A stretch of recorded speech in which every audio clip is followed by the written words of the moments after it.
오늘 제목은 고난주간과 부활주의를 어떻게 맞이할 것인가. 이제 이스라엘 절기들이 여러 가지가 있고 여러 가지 규례들이 있는데 그 규례들을 신약적인 관점에서 그리스도를 통과해서 저희가 이해하고 그랬을 때 이제 구약적인 규례를 이제 신약적인 규례로 또 저의 신앙의 적용으로 저희가 이해하는 것이 맞겠습니다.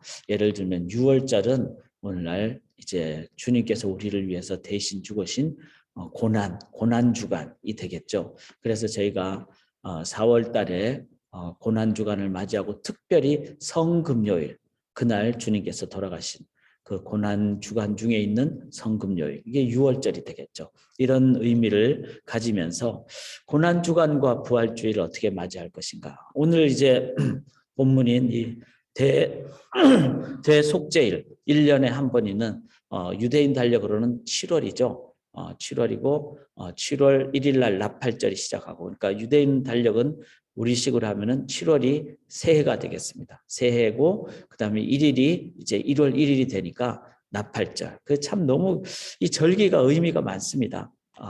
하나님의 승리와 영생을 선포하며 시작을 하죠. 그래서 7월 1일 날 그러나 우리가 이 땅에 살기 때문에 우리의 죄를 대속하신 그 구원을 또한 기억하는 의미로 7월 10일은 대속죄일이 되겠습니다. 자, 그러면 그 대속죄일은 오늘날 어떤 어떤 절기 혹은 우리의 신앙의 어떤 그 영역과 연결될 수 있을까? 저도 이래저래 좀 생각을 해봤을 때 우리 죄를 대신 지신 바로 주님을 기억하는 고난주간 그리고 고난주간 이후에 맞이하는 그 영생의 승리를 선포하는 그런 의미를 생각할 때 고난주간과 부활주의를 좀 우리가 같이 연결해서 생각하면 좋겠다. 특별히 올해는 4월 10일부터 이제 고난주간이 시작하는데 특별 새벽 기도회를 저희가 거행합니다. 그때를 기억하시면서 대속죄일의 의미를 계속 우리가 묵상하기를 원합니다. 어제 우리 이용호 장로님께서 월요일 새벽 새아침 기도회 때 대속죄일의 의미를 너무 귀하게 말씀을 해주셨습니다. 첫째는 그 의미가 첫째는 용서다. 대속. 그러니까 덮어주시고 가려주시고 이제 이런 대속을 은혜를 함께 나눠주셨고 두 번째는 그냥 용서해 주실 뿐만 아니라 우리를 자녀 삼으셨다는 거죠. 그러니까 종이 아니라 이제는 너희를 자녀로 삼는다. 자녀로 삼을 뿐만 아니라 영원토록 우리를 함께 하시는 성령님의 내주로 그래서 이제 거룩한 주의 성령으로 인도해 주시는 참 어제 저도 말씀을 들으면서 대속죄일에 대한 참 귀한 온전한 이해와 또 우리에게 전달을 해 주셨다 이렇게 생각합니다. 꼭 이 세 가지를 좀 기억할 수 있기로 합니다. 그냥 단순히 내 죄가 없어졌다 이것뿐만 아니라 죄가 없어지는 것을 넘어서 우리를 종에서 자녀로 삼아주셨다. 뿐만 아니라 거룩의 성령으로 영원토록 우리를 인도하신다. 성령의 내주하심이 있다. 이걸 생각하시면서 이 대속죄를 저희가 오늘도 좀 더 살펴보기를 원합니다. 저는 이 레위기서를 읽으면서 참 그 하나님의 말씀이 정말 능력이다. 이걸 더 깨닫게 됩니다. 제가 어릴 때는 복음서를 참 좋아했어요. 복음서에 보면 먹을 것도 많이 나오고 기적도 많이 나오고 구원도 있고 뭐 이렇게 나오죠. 신학교 갔을 때는 선지서가 참 좋았습니다. 왜냐하면은 그 속에는 하나님의 그 인간의 어떤 그 생각이 아닌 하나님의 그 우리의 생각을 뛰어넘는 하나님의 선지자적인 사명이 나오니까 이 시대는 참 선지자적인 사명이 필요하죠. 그런데 요즘은 레위기서가 참 좋습니다. 물론 전에도 좋았지만 왜냐? 레위기서는 이 혼탁한 세상에 거룩의 능력을 얘기하는 책이기 때문에 그래서 성경은 하나도 버릴 것이 없고 전부가 다 중요합니다. 그래서 매일 성경을 하는 거죠. 저희가 매일 6년 동안 차근차근하게 성경을 정말로 묵상하고 순종할 때 우리의 삶은 생명으로 나갑니다. 그래서 저는 매일 성경을 매일 생명 이렇게 합니다. 우리가 줄여서 매일 성경 이렇게 표현하지만 매생, 매일 생명이다. 자, 그 중에 하나가 바로 이 대속죄일입니다. 대속죄를 어제 본문에 이어서 오늘 저희가 살펴보는데 여러분 레위기서가 하나하나 보시면 좀 복잡하잖아요. 그런데 실은 왜 복잡할까요? 그것은 하나하나가 다 의미가 있기 때문에 그렇습니다. 그래서 그것을 이해할 때 그 의미를 기억을 더 깊게 그리고 더 상세하게 할 때 우리의 삶이 더 삶의 진정한 거룩으로 구체적인 영역까지 거룩으로 반복될수록 거룩의 능력은 더해지는 이제 이런 의미라는 것을 생각할 때 레위기서의 구체적인 부분은 다 이해하는 것이 필요합니다. 특별히 지난번 우리 수요 성경 공부 때 레위기서 특강 1회를 했는데 후반부를 이번 주는 저희가 방학입니다. 수요 성경 공부. 다음 주 수요일 날 한 번 더 이제 후반부를 특강을 받도록 그렇게 하겠습니다. 그래서 꼭 여러분들이 구체적인 부분을 배우시기를 바랍니다. 11절 한번 보시면요. 아론은 자기를 위하여 속죄제에 수송아지를 드리되 자기와 집안을 위하여 속죄하고 이렇게 하는데 속죄라는 표현이 계속 나옵니다. 이 속죄라는 것은 그 수송아지가 이제 대신 죽음으로 그 죄에 대해서 무서워. 그 다음에 대신 죽으니까 대속이죠. 그리고 이걸 죽을 때는 피가 반드시 필요하죠. 그래서 우리가 성찬식을 할 때 포도즙을 우리가 받는 이유는 피를 의미하는 것입니다. 이 말은 뭐죠? 죄의 무서움 그리고 나 대신 죽으신 예수 그리스도의 희생 그로 인해서 나의 삶 그래서 예수 그리스도의 죽음과 함께하는 은혜를 저희가 그래서 이 대속죄를 1년에 한 번 7월 10일 날 갖는 것은 죄에 대해서 가장 절실한 깨달음입니다. 만약에 이런 부분이 있지 않으면 어떻게 될까요? 그는 죄에 대해서 너무 무디어져 버리게 되는 거죠. 특별히 대속죄일은 대제사장이 먼저 자기 죄를 속하지 않으면은 그는 죽게 되죠. 여기 죽는다 이렇게 표현이 나오잖아요. 이제 이런 부분을 생각할 때 죄는 무서운 것이다. 그 다음에 또 11절에 보시면은 속죄하고 이렇게 나오죠. 17절에도 그가 지성소에 속죄하러 들어가서 이 속죄라는 히브리어 원어는요. 덮는다라는 의미입니다. 덮는다. 덮는다라는 표현은 어떤 걸까요? 더러운 것이 있는데 라는 것이 전제가 되죠. 그러니까 죄의 더러움을 먼저 철저하게 인정한다는 겁니다. 그리고 그것을 덮는다라는 것은 가려주기 때문에 우리가 이제는 그 부분이 가려지는 것 자체로 인해서 우리의 삶에 이제 하나님 앞에 나아갈 수가 있는 그 길이 된다. 이 말은 대제사장의 그 하나님 앞에 나아가서 이제 속죄하는 그리고 그렇게 덮고 그렇게 했을 때 하나님께서는 그 부분을 이제는 안 보신다라는 그런 의미가 되는 거죠. 이 하나님의 그 우리를 받아주심 이것은 바로 대제사장이 가서 하나님 앞에 속죄하는 이것은 중보 기도를 의미합니다. 그러니까 우리가 하나님 앞에 회개할 때 하나님께서는 우리의 죄를 이제는 안 보시게 되는 그렇게 되므로 우리는 하나님 앞에 나아갈 수가 있게 되는 이것을 기억할 때 대제사장의 이 회개를 위한 중보 기도 이것 또한 우리가 늘 기억을 해야만 합니다. 12절에 보시면은 향로를 가져다가 여호와 앞 제단 위에서 피운 불을 그것에 채우고 또 곱게 간 향기로운 향을 두 손에 채워가지고 휘장 안으로 들어가서 여호와 앞에서 분향하여 향연으로 증거계 윗 속죄소를 가리게 할지니 이렇게 나옵니다. 즉 이 분향단에서 나오는 그 향은 이제 태워지니까 향기도 있지만 연기도 있는 거죠. 그걸 향연이라 그러죠. 이 향연으로 대제사장은 이제 지성소에 들어가서 연기로 채웁니다. 이렇게 연기로 채운다는 건 뭘 의미합니까? 사람은 안 보이고 오직 하나님의 존재만 있다. 이런 의미죠. 그래서 우리의 삶에 이러한 속죄를 행할 때 속죄해 주시는 하나님, 죄가 있음에도 불구하고 내 죄를 인정을 하고 회개할 때 그걸 가려주시는 하나님. 그리고 그 모든 것을 다 덮어주시고 그랬을 때 우리의 삶에는 이제 회개의 최종은 하나님께로 향하는 것이니까 내 삶에 하나님만 보이게 되는. 그래서 이 지성소에 하나님만 있게 되는, 사람은 보이지 않는, 이게 바로 주일 예배 때마다 실은 지성소에 예배를 드리는 거죠. 그래서 교회 올 때는 참 그래야 된다고 생각합니다. 이 안에 회개의 기도가 가득 차가지고, 그래서 회개의 기도는 이제 우리의 죄를 다 아뢰니까 이제 사람은 머리를 숙이는 거죠. 그리고 주님의 덮음만 있는 거죠. 그러면 사람들은 다 가려지는 거죠. 그래서 예배 드릴 때, 주일 예배 드릴 때 내 앞에 누가 앉았건, 사람이 많이 왔건 적게 왔건, 누가 어떤 옷을 입었건, 어떤 뭐 화장을 했건, 어떤 치장을 했건 다 사람은 안 보이고 오직 우리의 예배를 받으시는 하나님만 보일 때, 그게 바로 이 회개를 통한 거룩의 능력을 회복하는 것입니다.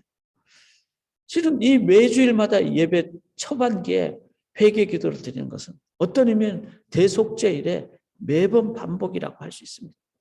그때 예수만 생각하고, 그리고 하나님 앞에 기도할 때 하나님 우리를 가려주시고, 그리고 오직 다 인간은 가리움을 받아서 하나님만 있는, 이게 바로 교회의 능력입니다. 예배의 능력입니다. 세상과 나는 간 곳 없고 구속한 주만 보이는. 그럴 때 교회에서 누가 뭐 시기를 하고 질투를 하고 직분이 있다고 교만하거나 직분이 없다고 일 안 하거나 그런 거 아니죠. 오직 하나님만 보이는. 그게 바로 교회의 능력입니다. 17절을 보시면은 그가 지성소에 속죄하러 들어가서 자기와 그의 지방과 이스라엘 온 회중을 위하여 속죄하고 나오기까지는 누구든지 회막에 있지 못할 것이며, 단 한 사람 대제사장만 들어간다는 겁니다. 이 말은 뭐죠? 우리의 중보자는 대제사장 되시는 예수 그리스도 한 분밖에 없다. 그래서 교회는 오직 예수입니다. 솔루스 크리스토스. 그 누구도 예수님의 이 자리를 대신할 수 있는 자는 아무도 없습니다. 앞에 서 있는 사람일수록 오직 예수만 드러나야 됩니다. 이번 주일 임직식을 거행할 때 카운슬 하시는 모든 분들은 저희 교회는 참 카운슬들이 그냥 이름도 없이 빛도 없이 섬긴다고 저는 생각합니다. 영광 드러내지 않고 오직 예수의 이름으로만. 그게 바로 진정한 목회자와 카운슬의 자세입니다. 20절을 보시면은 그 지성소와 회막과 제단을 위하여 속죄하기를 마친 후에 살아있는 염소를 드리되. 자, 지성소와 회막과 제단을 위하여 속죄를 했다. 이 말은 뭐죠? 이 속죄라는 것이 계속 나오는데 자기를 위한 속죄도 있지만 그 사람이 이제 대제사장이 다 하나님으로부터 이제 그 대제사장의 직분을 감당하고 지성소에서 감당하고, 그리고 나오면서 순서적으로 지성소, 회막 바깥들에 뭐죠? 제단이 있죠. 그 길을 또 제사장은 7번 피를 뿌리면서 계속 나와서 속죄한다. 이게 뭐죠? 덮는다는 거죠. 이게 참 중요한 순서적인 의미가 있는 것이, 하나님을 만나서 온전히 하나님의 거룩함으로 하나님만 내 안에 다 가득 채워졌을 때 그 대제사장은 뭐죠? 이제는 거룩의 그 상징적인 모습이죠. 그랬을 때 자기만 거룩하는 게 아니라 이제는 나오면서 지성소를 향해서도 제단에 피를 뿌리고 또 회막을 향해서도 속죄하고 그 다음에 제단을 향해서도 속죄하고, 이건 뭐죠? 이제는 삶의 모든 영역으로 나아가면서 우리들은 세상을 향하여 교회에 이제 우리가 예배 끝나면은 축도를 끝난다면 친교할 때도 친교하면서 서로를 속죄하는, 서로에게 거룩함을 선포하는, 그리고 파킹랏에 가면서도 이제는 거룩함의 사도로 나아가는, 이게 바로 이 대속죄일의 가장 중요한 또 다른 적용입니다. 나만 거룩해지고 나는 이제 뭐 훌륭한 사람이 됐다, 이게 아니라 내 안에 그리스도만 남아있고 하나님으로만 남아있고 하나님의 거룩함으로만 있을 때, 이제는 이 새아침 기도회를 마쳤을 때 우리 성도님들이 설거지하면서도 이 거룩을 깨끗하게 하는, 집안을 오늘도 깨끗하게 청소하는 것도 집안이 거룩하게 되는, 만나는 모든 사람을 향하여 나는 거룩의 사도로 그냥 만나서 어떤 사람의 얘기를 하는 걸 넘어서 거룩으로 그 사람과의 관계가, 대화가 거룩에, 즉 속죄하게 되는, 거룩하게 하는, 이게 바로 우리가 이 대속죄일에 적용이 되겠습니다. 마지막으로는요, 22절을 보시면은 이제 마지막에 그 염소가 나오죠. 그 염소를 21절에 아론은 두 손으로, 이 그 전에 그 어떤 속죄에 대해서는 그냥 두 손이라는 표현이 안 나오는데, 이 대속죄일은 특별히 두 손으로 이 전심을 다해서 이 염소, 아사셀 염소, 아사셀이라는 말은 떠남 이런 거죠.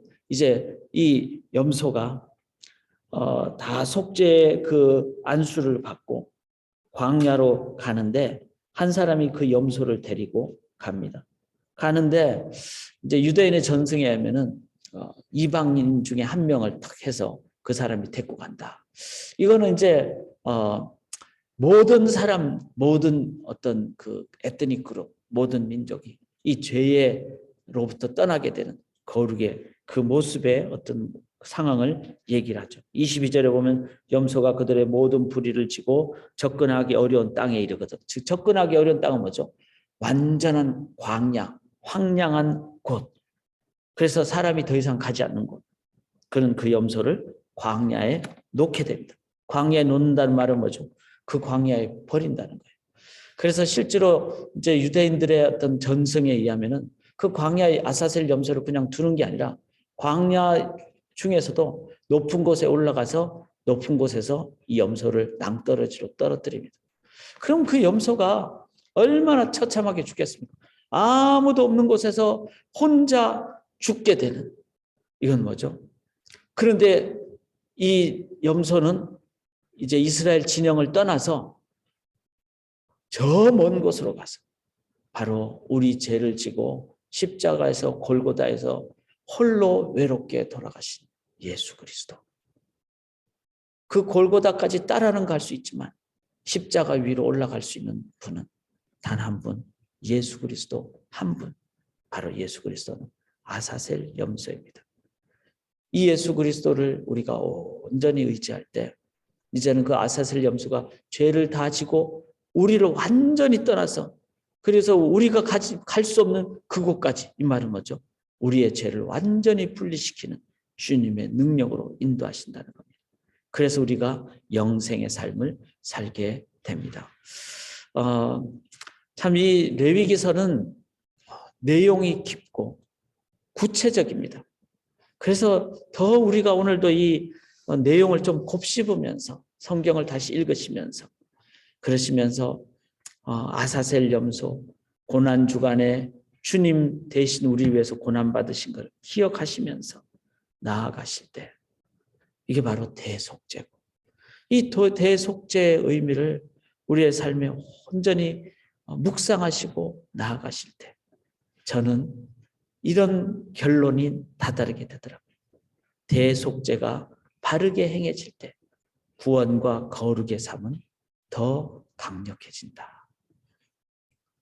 우리에게 더 강력한 구원의 삶을 하나님은 살 수 있도록 인도하시기 위해서 이 대속죄를 매년 행하셨습니다. 올해 고난주간을 저희가 기대하면서 나아가기 원합니다. 뿐만 아니라 매주일 예배 첫 시간은 대속죄의 순간입니다.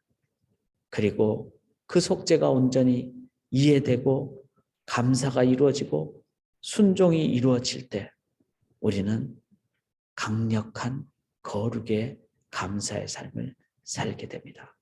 그 거룩으로 오늘도 세상을 이기고 나아가시는 주의 백성들 되시기를 주님의 이름으로 간절히 기원합니다. 하나님, 세상을 이긴 이김은 우리의 노력이나 우리의 감정이나 우리의 이념이 아님을 고백합니다. 주 예수의 십자가의 보혈이고 우리 위해서 아사셀 염소가 돼서 외롭게 우리를 완전히 떠나 완전한 대속으로 죽으신 예수 그리스도의 십자가의 죽음으로 인하여 우리가 구원받았음을 깨닫고 오늘도 그 속죄가 우리의 머리에, 손과 발에, 우리의 삶의 모든 영역에 이루어지게 도와주시옵소서. 우리가 왕 같은 제사장으로 온전히 속죄함 받은 그 감사와 겸손과 감격과 거룩의 능력으로 이제 우리 기도 중에 감사가 일어나고 기도를 마쳤을 때 삶의 현장에서 그 대제사장의 그 속죄하는, 그 깨끗게 하는, 거룩해 하는 그 대속의 모습과 기도가 우리의 가족에게 또 직장에 우리의 삶의 모든 영역에 이루어지는 가장 기쁜 대속죄일이 오늘도 이루어지게 도와주시옵소서. 아사셀 염소 되신 주님을 인하여 감사드리며 살아계신 예수 그리스도의 이름으로 간절히 감사드리며 기도드리옵나이다. 아멘.